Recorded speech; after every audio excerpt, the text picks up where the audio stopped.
Merci de suivre Prestige TV pour vous informer au sommaire de cette édition du soir. Colère des habitants du village de Fouta et environ dans le département de Tivaouane. Ils pointent un doigt accusateur sur la GCO jugée de seul responsable de la profanation de leur cimetière, entre autres mots. Le Comité sénégalais pour la sécurité des usagers de l'électricité se déploie dans les régions. Ses membres étaient à Thiès. Et puis, danger à Kermam Elhadj de Thiès, une partie du canal s'est effondrée et a formé un trou de plus de 5 mètres. Les populations demandent l'intervention des services d'assainissement avant l'hivernage. La page de l'actualité nationale avant celle de l'actualité internationale et la page des sports viendra boucler ce journal dans un court instant. Le développement.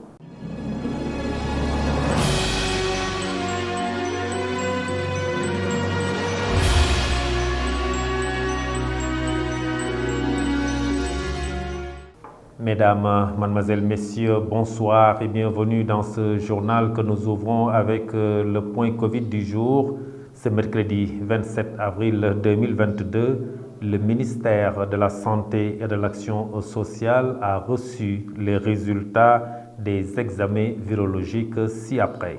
Sur 786 tests réalisés, 2 cas sont revenus positifs au coronavirus, soit un taux de positivité de 0,25%.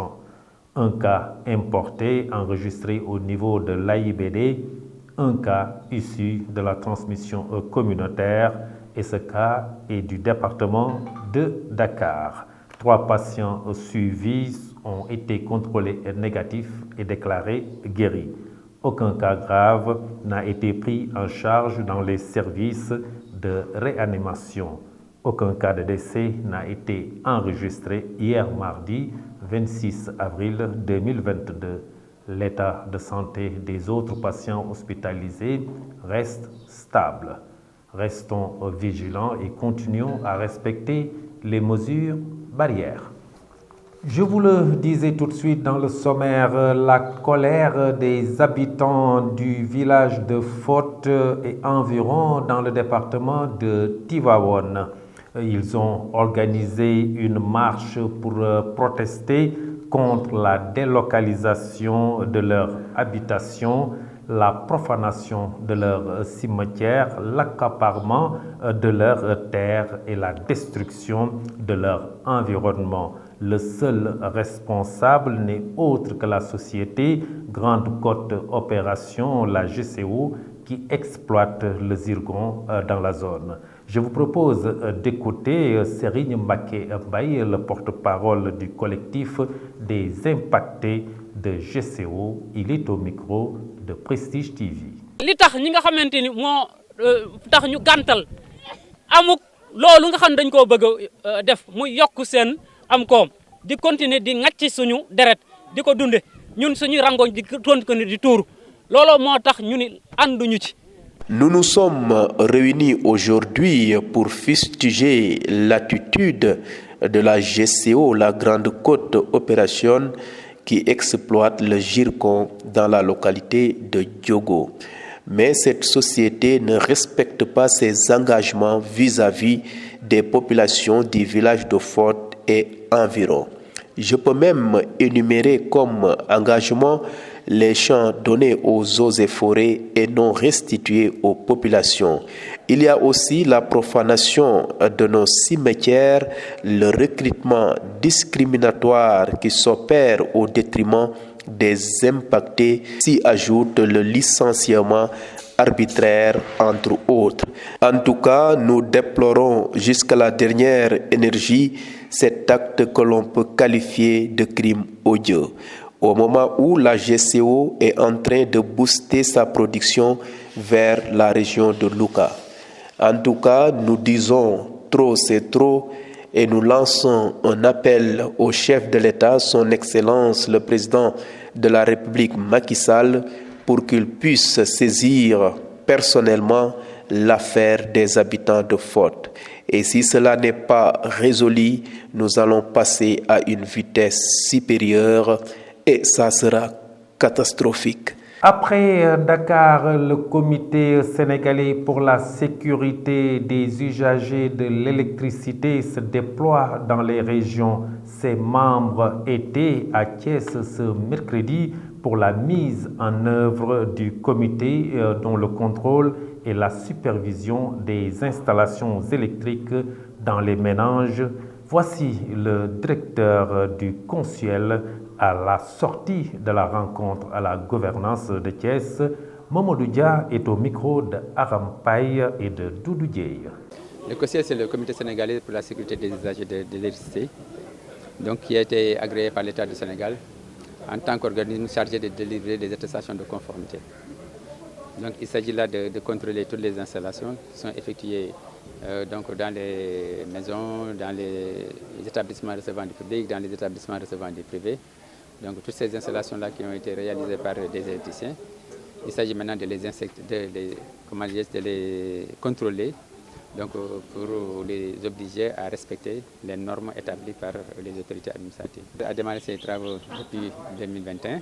Donc aujourd'hui, tout Dakar est couverte. Donc aujourd'hui, à Dakar, on ne peut pas construire une maison et aller directement à Sénélec sans passer par le COSIEL. Donc après Dakar, maintenant, on est en train de se déployer dans les régions. Et après, aujourd'hui, la deuxième région, c'est Thiès. Donc aujourd'hui, effectivement, il y a beaucoup d'incendies ou bien d'incidents d'origine électrique. Donc parfois, c'est des incidents qui sont attribués à Sénélec. Mais en réalité, la plupart de ces incidents-là, c'est au niveau des installations. L'installation en soi n'est pas du nouveau, mais c'est le contrôle qui est le nouveau ici. Aujourd'hui, les installateurs, ils ont déjà leur métier, mais quand même, il faut les former. Il faut les former du moins sur les normes d'installation. Donc c'est pourquoi il y a une grande campagne de communication, une grande campagne de sensibilisation et de formation des différentes parties prenantes à ce projet. Et puis, je vous le disais tout de suite dans le sommaire, un danger qui guette la population de Keur Mame El Hadj Ndiéguène de Thiès. Une partie du canal à hauteur du terrain Djoumandji s'est effondrée et a formé un trou béant de plus de 5 mètres. C'est un véhicule qui a créé cette situation selon les populations qui demandent l'intervention des autorités pour réparer le canal de Keur Mame El Hadj. Moussa habite le quartier. Ses propos sont recueillis par Aram Paye, Fatou Kiné Seye, Doudou Dieye. Dans la mesure, effectivement, ceci est dû, par exemple, au moment où des travaux ont été effectués au niveau du quartier, des travaux d'assainissement. Mais je pense qu'il y a effectivement des démarches qui ont été effectuées au niveau des autorités pour que l'on puisse au moins reprendre ces travaux-là avant le début de la saison des pluies. L'état du canal est une véritable menace pour les habitants du quartier, surtout les enfants qui jouent à proximité.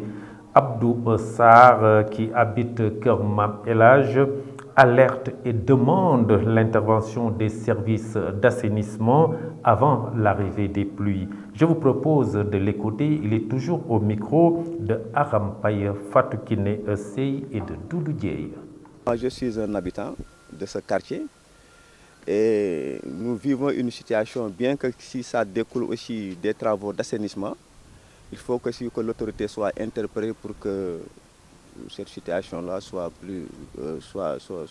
réglée dans les plus brefs délais.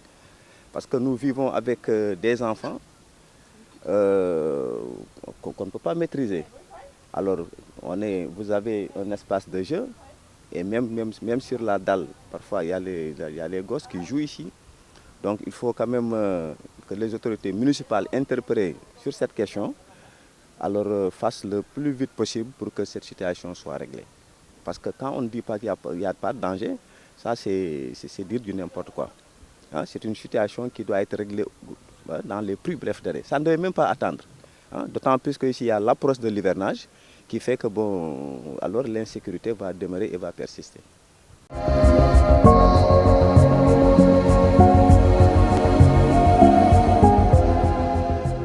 La page de l'actualité nationale, nous parlerons du journalisme et engagement politique. Le CORED tente de résoudre l'équation, mais aussi le retrait des enfants de la rue sera relancé après la Korité. La page de l'actualité nationale porte la signature de Fatou Bintou Sané. L'actualité nationale que nous démarrons par l'engagement politique des journalistes au Sénégal qui de plus en plus participent aux joutes électorales qui étaient ce mardi au centre d'un débat organisé par le Conseil pour l'observation des règles d'éthique et de déontologie dans les médias. Dans le cadre de ces rencontres dénommées les cas d'école du CORED, selon lui, il est légitime de s'interroger sur la comptabilité entre l'exercice du métier de journaliste et l'engagement politique. Cela découle, a dit Thior, du nombre important de journalistes investis lors des élections locales et des nombreuses déclarations de candidature faites par des journalistes de métier en vue des prochaines élections législatives. L'opération de retrait des enfants de la rue va reprendre de manière plus intense et plus structurée après la fête de Korité qui marque la fin du mois de Ramadan, a appris l'APS de sources officielles ce mardi. Cette reprise annoncée est l'expression de la volonté du gouvernement du Sénégal et elle sera mise en œuvre par le ministère avec tous les acteurs impliqués dans le processus, a précisé le directeur de cabinet du ministre de la Femme, de la Famille, du Genre et de la Protection des enfants. Cyril Lo en fait l'annonce en marge de l'ouverture du premier forum de dialogue entre utilisateurs et producteurs de données statistiques sensibles au genre. Terminons l'actualité nationale au garage Benteñe. 4 personnes ont perdu la vie dans un accident de la circulation survenu mardi soir sur la route nationale numéro 1 à hauteur de garage Benteñe, un village de Diass, une commune du département de Mbour, a appris l'APS de sources sécuritaires. L'accident survenu aux environs de 19 heures a impliqué un camion frigorifique et un véhicule de marque Renault qui sont entrés en collision, a-t-on appris dans la même source. Des blessés graves ont également été enregistrés dans cet accident. Ils ont été évacués à l'hôpital par les secours. C'était tout pour l'actualité nationale.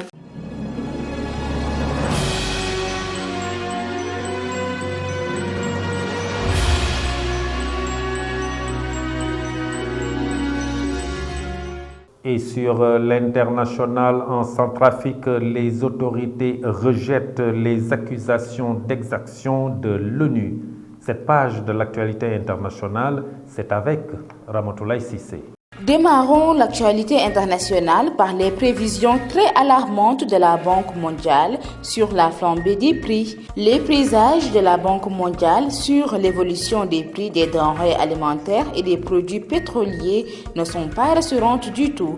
Dans son rapport Commodity Markets rendu public ce mardi, la Banque mondiale informe que la guerre en Ukraine a provoqué un choc majeur sur les marchés des produits de base et modifié la physionomie des échanges, de la production et de la consommation dans le monde. Elle signale que les prix vont se maintenir à des niveaux historiquement élevés jusqu'à la fin de 2024.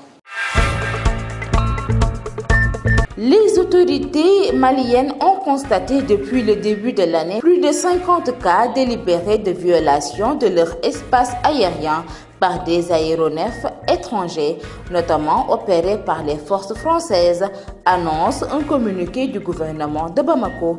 Un des cas les plus récents a été la présence illégale d'un drone des forces françaises le 20 avril 2022 au-dessus de la base de Gossy, dont le contrôle avait été transféré aux forces armées maliennes la veille.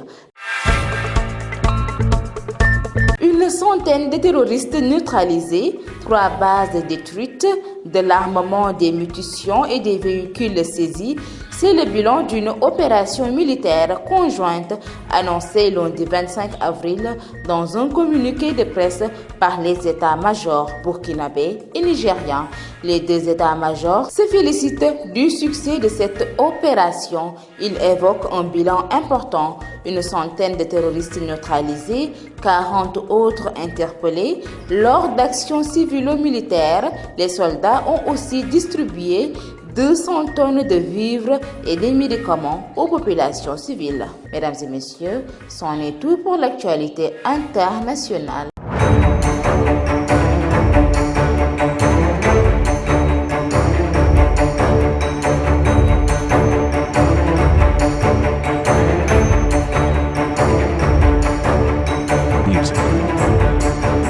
Et dans cette page de l'actualité sportive, la préparation du mondial Qatar, le Sénégal veut jouer contre le Brésil à Diamniadio et la Guinée-Bissau recevra le Nigeria ici au Sénégal. C'est pour le compte des qualifications de la CAN 2023. La page de l'actualité sportive, c'est avec Arampaï. Démarrons l'actualité sportive avec la qualification CAN 2023.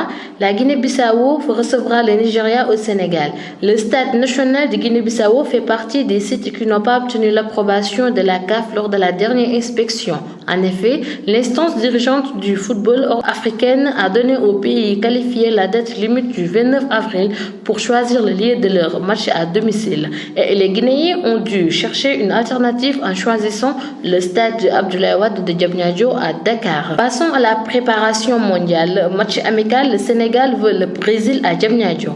L'instance fédérale est sur le point de signer pour un match amical pour la période calée entre le 11 et le 13 juin prochain. Un match prévu au stade Maître Abdoulaye Wade de Diamniadio et qui tombe juste après le déplacement à Kigali du 7 juin. Pour les pays ciblés, la fédération aurait pris contact avec plusieurs pays sud-américains. C'est le cas du Brésil, de la Colombie, du Chili. Terminons avec la victoire de Manchester City qui bat le Real après un match énorme. Manchester City a remporté sa demi-finale aller de Ligue des Champions face au Real Madrid 4-3 ce mardi. À l'issue du match ultra spectaculaire, Karim Benzema a marqué un doublé. C'était tout pour l'actualité sportive. Merci Aram Paye pour cette page sportive qui vient boucler cette édition du soir. Merci de l'avoir suivi. Dans un court instant, la version Wolof avec Ahmadou Bambali. Cette version française est à présent terminée. Passez une excellente fin de soirée. Au revoir.